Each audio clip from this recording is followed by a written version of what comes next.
I know this has been disliked by so many, and I get that. I didn't mind some of the issues when I first watched this, but looking back, yeah, stuff like the main dino antagonist feeling weak was not good, and yeah, the action was a little too much. Mainly the chase scene. I was alright with all the characters. Unfortunately though, this film does feel like it's rushing to wrap up the series, which in this case was not a good thing. Also, some scenes like the baby Triceratops was so unnecessary and should have just not been in the movie. Overall, yes, it has a lot of issues, but I don't hate it. I don't feel like it's unwatchable. Just like everyone, I went into this film expecting it to be absolute fucking trash, and well, I do not feel like it was. I actually enjoyed the film. I am not saying it's a great film, I'm saying that it's not on the unwatchable rank. Jared was alright. I know people shit on him, but I didn't find his portrayal here as eye-rolling. Of course, Matt is the best character from this movie. He no doubt had so much fun with this role, and I love that. I did enjoy this movie.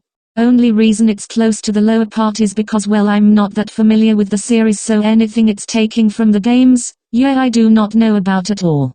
I mostly liked everyone. I really had no issues with the main characters. This is another film that, yeah, I know a lot of people hate. I will say that, yeah, I can agree with some of the issues, the ones bitching about like what a 14-second LGBT clip. Dude, please slap yourself for overreacting over something like that. Anyways, unfortunately most of the main characters are just okay at best. Really, it's Buzz and Zurg who are the best. I liked the twist of Zurg being an older version of Buzz. Yeah, I do wish there was a better build-up, but regardless of that, I liked this film. Once again, another film people shitted on, but I liked it. I actually enjoyed Wanda being a villain. It's nice to have a villain that actually feels like a threat and makes you worry for the heroes. I haven't felt that since Thanos. I pretty much liked every character. Seeing Patrick reprise his role was great, and it was great finally seeing a version of Reed's in the MCU. I did not have any main issues really.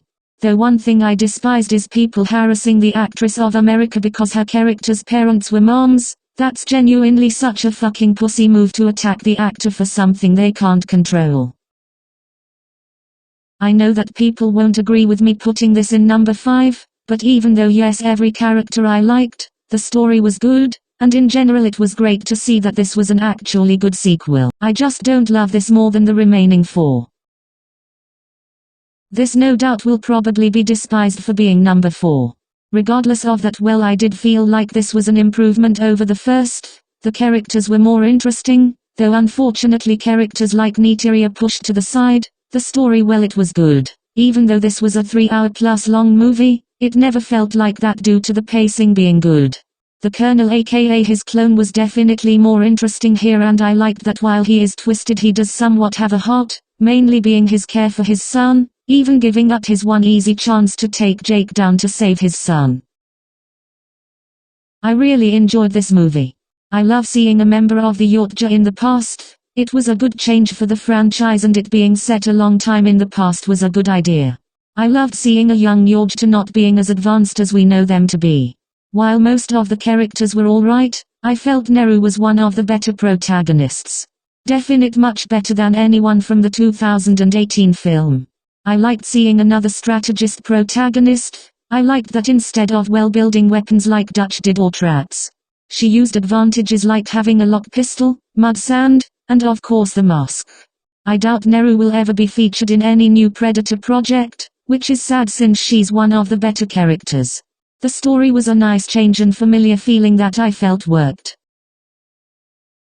I really was considering putting this for number 1, but number 1 I liked just a little more.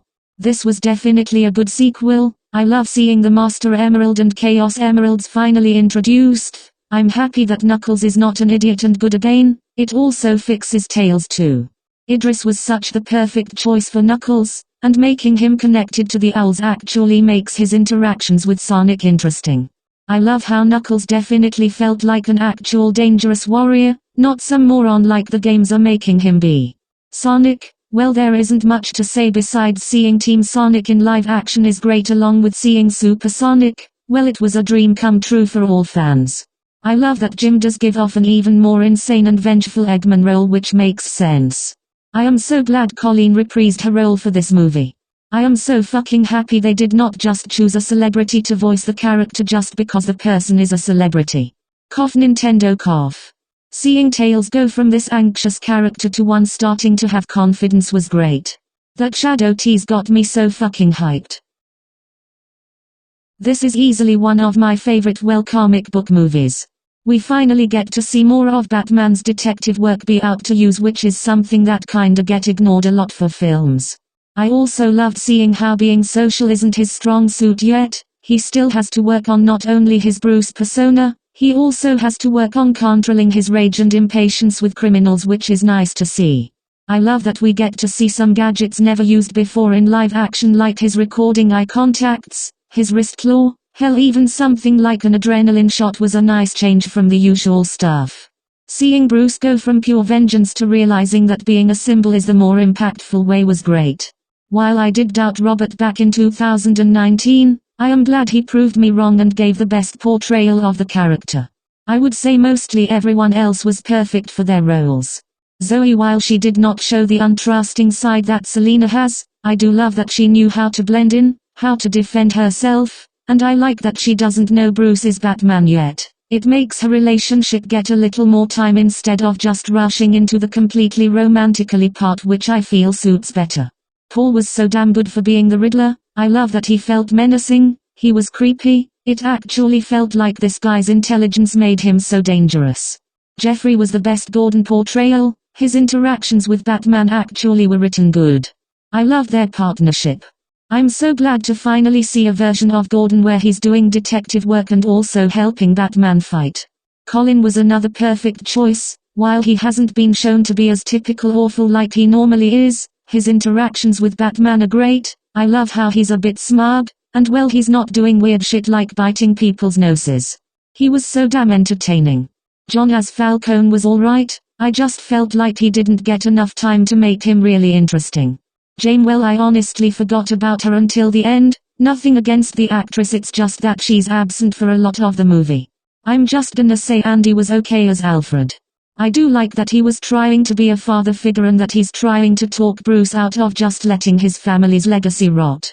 I will say it felt weird seeing another Batman media take the whole Wayne's being shady idea, since I'm used to Telltale doing that.